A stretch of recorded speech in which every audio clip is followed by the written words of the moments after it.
conservative attacks on rural communities continue. Already this year, 50 communities in Newfoundland and Labrador have had their postal services reduced, with another 24 facing the same fate.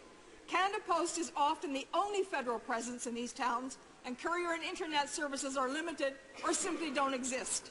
By reducing postal services, the government is hurting local businesses and limiting access to a service readily available to others.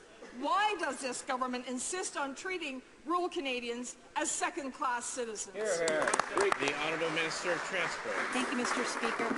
Mr. Speaker, as you know, Canada Post has embarked upon a 5-point plan to ensure that they return to self-sufficiency and not a burden on the taxpayer here in Canada.